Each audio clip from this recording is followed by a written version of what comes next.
Friends, welcome back to my channel বিনিস ব্লগে। তোমাদের জন্য আরও একটা নতুন ভিডিও নিয়ে চলে এসেছি। আশা করছি তোমরা সবাই ভালো আছো, সুস্থ আছো, আর আমিও ভালো আছি, সুস্থ আছি। আজকে হচ্ছে শুক্রবার। আমি আজকে তোমাদের সাথে শুক্রবারের ব্লগটাই তোমাদের সাথে শেয়ার করব। চলো, এখন হচ্ছে বাজে ঘড়িতে 10:30। এখন আমি ছেলেকে টিউশন থেকে নিয়ে আসলাম। এই দেখো কত কাচাকাচি করেছিলাম, সেই কাচাকাচিগুলো করেছি, কিন্তু এখনও কিচ্ছু গোছানো হয়নি। সব আস্তে আস্তে আজকে সব গোছাবো। আর এদিকে তোমাদের দাদাভাইও বাড়িতে চলে এসছে। কালকে তখন কটায় এসছে? 10:30 প্রায়। কেননা ও শতাব্দীতে এসেছিল, ওর 11টা 5-এ হচ্ছে ট্রেন ছিল, মানে না 7টার সময় ট্রেন ছিল। সেই ট্রেন লেট ছিল প্রায় হচ্ছে 4 থেকে 5 ঘন্টা। মানে 11টার সময় কালকে সকালে ট্রেনে চেপেছে, আর বাড়ি থেকে আসতেও মানে ট্রেনেও রাস্তায় এত লেট করেছে যে নামাতে নামাতে প্রায় হয়ে গেছে 8:30।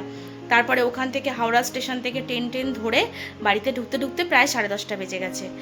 আর আজকে যেহেতু ও এসছে, একটু স্পেশাল কিছু রান্নাতে হবেই।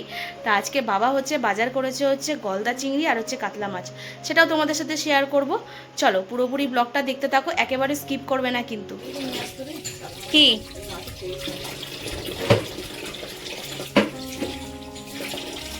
আজকে আমাদের মেনু গলদা চিংড়ি আর হচ্ছে কাতলা।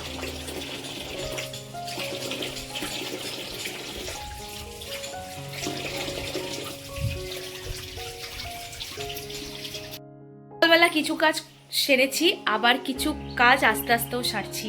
তার মধ্যে আমি গিয়েছিলাম হচ্ছে একটু আমাদের চকবাজারে।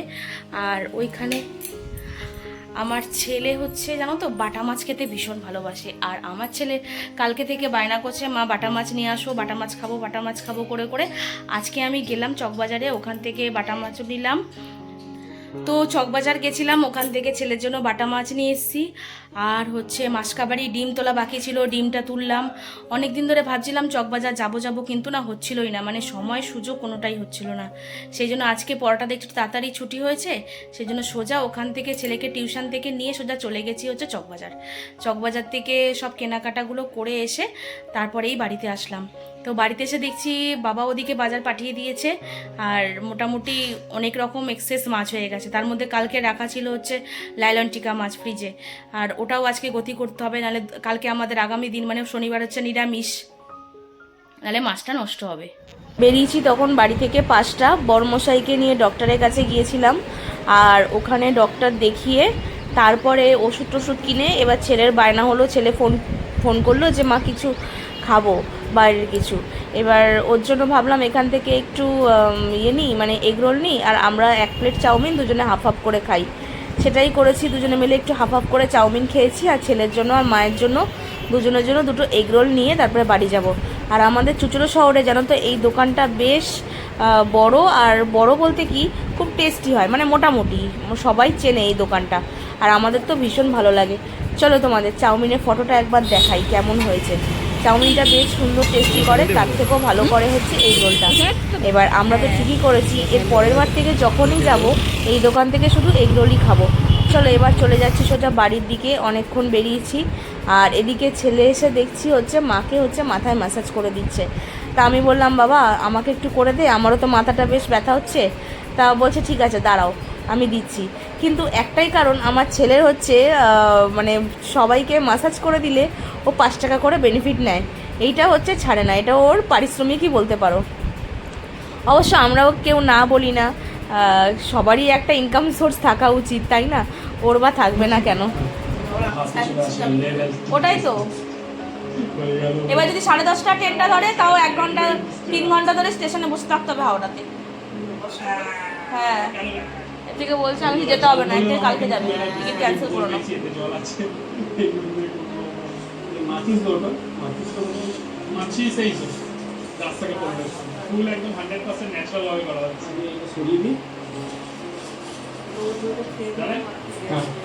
হ্যাঁ, গ্যাস তো আমারও হচ্ছে সেই বাম খাওয়ার পর থেকে।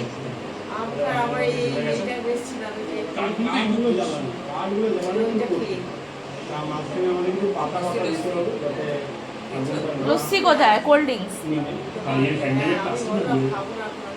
আমার একটু দে না রে, গ্লাসে করে। মাথাটা ব্যথা করছে। কেন? বরের দেখো ব্যাগ গুছানো সব কমপ্লিট, কিন্তু যেতে পারলো না। টিকিট হয়েছে আসল কথা কালকে, মানে আজকে টিকিট হয়েছিল, সেটা ট্রেনটা লেট হয়ে প্রায় 3:30-র সময় ট্রেন ছিল, সেই জন্য টিকিট ক্যান্সেল করে তারপরে গিয়ে কালকে রাতের হচ্ছে বাসের টিকিট করেছে। আর এদিকে ছেলে পড়তে বসেছিল, পড়তে বসে উঠে পালিয়েছে, এখন দেখলে তোমরা মাকে মেসাজ করে দিচ্ছে। আর ওকে ডাক্তার দেখিয়ে নিয়ে এসে আমারও দেখছি মাথাটা না বেশ ব্যথা হচ্ছে। এবার না শুতে ইচ্ছা করছে, তবে মাথা যন্ত্রণার একটা ওষুধ খেলাম, কিন্তু কোনোভাবেই কমছে না। এবার জানি না, আসল কথা দুপুরবেলা ঠিকঠাক মতো ঘুমটা হয়নি, ওই জন্যই শরীরটা এতটা ক্লান্ত লাগছে। চলো, মাঝখানে কদিনে তোমাদের ব্লগ শেয়ার করা হয়নি, আসল কথা সব আমি শ্যুট করেই রেখে দিয়েছি। এবার 2 দিন ধরে আমি যে কোনো জায়গায় যে গেছিলাম, সেই যে ছোট ছোট করে ভিডিওগুলো করেছি, সেগুলো তোমাদের সাথে শেয়ার করব। বড় ভিডিও একদম শ্যুট করতে পারিনি, আসল কথা আমার প্রচণ্ড ঠান্ডা লেগেছে, জ্বর সর্দি কাশি হয়েছে। আর জানো তো, বেশ কিছুদিন ধরে না আমার ঠান্ডা লাগা কমতেই চাইছে না, মানে কন্টিনিউ হয়েই যাচ্ছে। মানে বুঝতে পারছি না ডাক্তার দেখাবো কি আবার ওষুধের দোকান থেকে ওষুধ খাবো। বেশি ওষুধ খাওয়াও তো ভালো না, ভাবছি এবার হোমিওপ্যাথি দেখাবো, হোমিওপ্যাথি দেখিয়ে কি সর্দি কাশি জ্বরটা না ঠিক হয়ে যায়। চলো আবার পরে আসছি। কত আরাম করে এখন মাথার হচ্ছে মাসাজটা খাচ্ছি। আর এই দেখো আমার ছেলে, চলো মাথার মাসাজটা খাই। আর জানো তো, এইরকম মাথায় হাত দিলে না একদম ঘুম চলে আসে।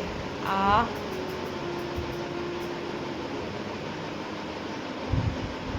এই যে কি তৃপ্তি একমাত্র যে খায় সেই একমাত্র বুঝতে পারে।